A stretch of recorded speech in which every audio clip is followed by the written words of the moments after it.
प्रशासन आती है, प्रशासन द्वारा बोला जाता है कि आप थाने चलिए, थाने बैठ के बात होगी। मैंने बोला कि नहीं, मैं थाना नहीं जाऊंगी। तो वहाँ भी प्रशासन बुला के मेरे साथ बदतमीजी किया गया। वहाँ पे भी अपने परिवार से नहीं मिलेंगी, आप अपने मायके नहीं जाएंगी, तो मैं वो भी करने के लिए तैयार हूँ। चुनाव नहीं लड़ेंगी, मैं वो भी करने के लिए तैयार हूँ, लेकिन शर्ते कि आप मुझे पत्नी के रूप में स्वीकार करिए। 15 साल में उन्होंने अपने लिए टिकट नहीं, वो खुद के लिए टिकट नहीं ले पाए, तो मैं किस मुंह से जाऊंगी उनसे ये कहने कि आप हमें टिकट दिलाइए भाजपा से। तो जैसा कि आप लोगों को पता है कि 5 तारीख को मैं पवन जी से मिलने उनके आवास पे पहुंची थी। वहाँ पे जब मैं पहुंची तो वहाँ पे कोई पुलिस, जैसा कि उन्होंने बोला था कि पहले से ही पुलिस वहाँ पे उनके भाई द्वारा बोला गया था कि वहाँ पे पहले से ही प्रशासन वहाँ पे थी, तो ऐसा कुछ नहीं था। मैं जब वहाँ पे पहुंची तो पहले हम लोगों ने गार्ड से पूछा, तो गार्ड ने ही हमें मना कर दिया कि नहीं, आपको ऊपर जाना अलाउ नहीं है, मना किया गया है। फिर जब हमने उनसे पूछा, उतनी देर में प्रशासन आती है, प्रशासन द्वारा बोला जाता है कि आप थाने चलिए, थाने बैठ के बात होगी। मैंने बोला कि नहीं, मैं थाना नहीं जाऊंगी। तो वहाँ भी प्रशासन बुला के मेरे साथ बदतमीजी किया गया वहाँ पे भी। और पवन जी बोल रहे हैं कि जब मैं रूम में चली गई उसके बाद प्रशासन बुलाई गई, और ऋतिक जी कह रहे हैं कि हम लोगों ने पहले से प्रशासन सुबह से ही वहाँ पे प्रेजेंट थी। तो पहले तो आप इन दोनों लोगों के बात में ही फर्क समझ जाइए आप लोग कि दोनों भाई लोग अलग अलग बात कर रहे हैं। और दूसरी बात कि चुनाव को लेके कि इतना आप गिर गई, तो चुनाव को लेके मैं गिरी।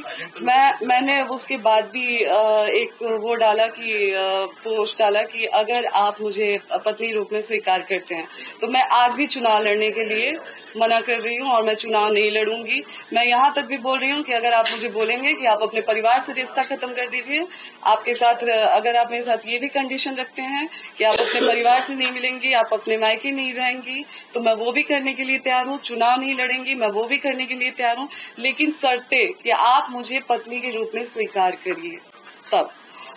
और चुनाव की बात, तो आप लोग ही बताएं कि 15 साल से पार्टी में स्टार प्रचारक के रूप में पवन जी ने काम किया है। 15 साल में उन्होंने अपने लिए टिकट नहीं, वो खुद के लिए टिकट नहीं ले पाए, तो मैं किस मुंह से जाऊंगी उनसे ये कहने कि आप हमें टिकट दिलाइए भाजपा से।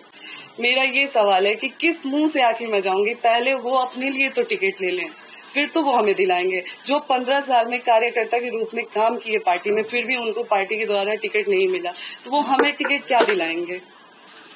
और बच्चे की बात रही कि बच्चे के लिए वो तरस गए हैं, तो जो इंसान बच्चे के लिए तरसता है वो दवा नहीं खिलाता है अपनी पत्नी को। मुझे हर बार दवा खिलाया गया और बहुत सारी चीजें मैंने आज भी मीडिया में नहीं रखी थी, लेकिन आज पवन जी ने मुझे मजबूर कर दिया है। मैं पवन जी को बदनाम नहीं कर रही हूँ, मैं बस अपना पक्ष रख रही हूँ। खुद के बारे में जो चीजें हैं वो मैं आज मीडिया में रख रही हूँ।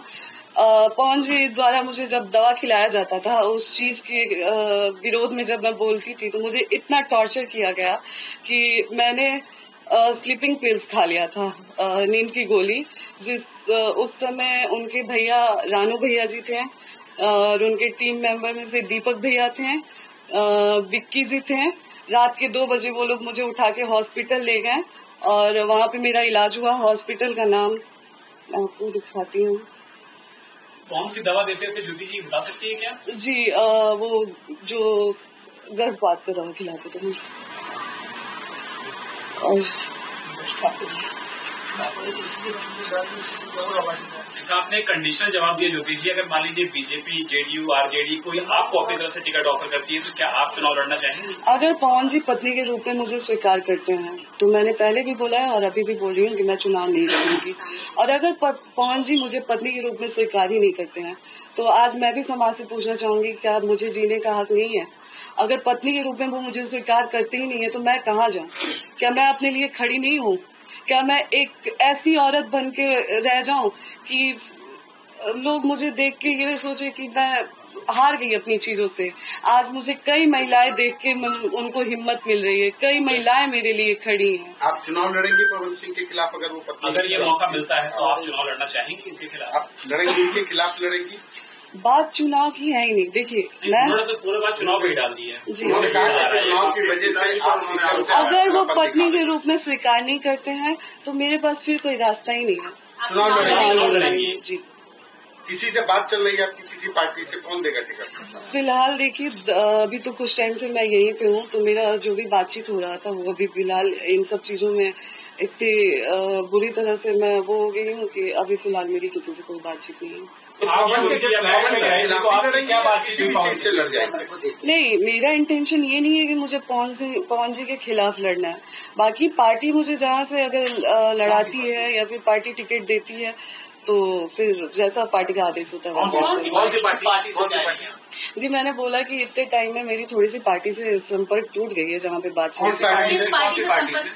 जी मैं अभी उस पार्टी का नाम एक्सपोज नहीं करना चाहती। सीट कौन सी? मैंने बोला तो कि जहाँ से पार्टी मुझे मौका देती है वहाँ से मैं चुनाव कारागार में आपको देखा गया है ना लगातार जनता से संपर्क करते हुए, तो क्या वो सीट आप सबसे ज्यादा प्रेफर कर रही हैं? जी बिल्कुल, मैं जहाँ पे बैठी हूँ वहाँ पे मैंने काराकाट के लिए ही मांग की है, क्योंकि लोकसभा चुनाव में पवन जी जब लोकसभा चुनाव लड़े थे उसके बाद पवन जी एक भी बार वहाँ पे नहीं गए।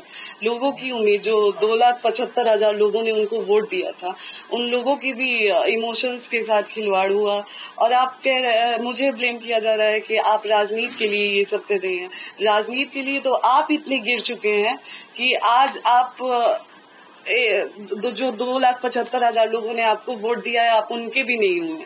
आप अपनी पत्नी का तो छोड़िए, आप तो किसी के नहीं हुए। तो चुनाव के लिए राजनीति के लिए मैं गिर रही हूँ या आप गिर रहे हैं?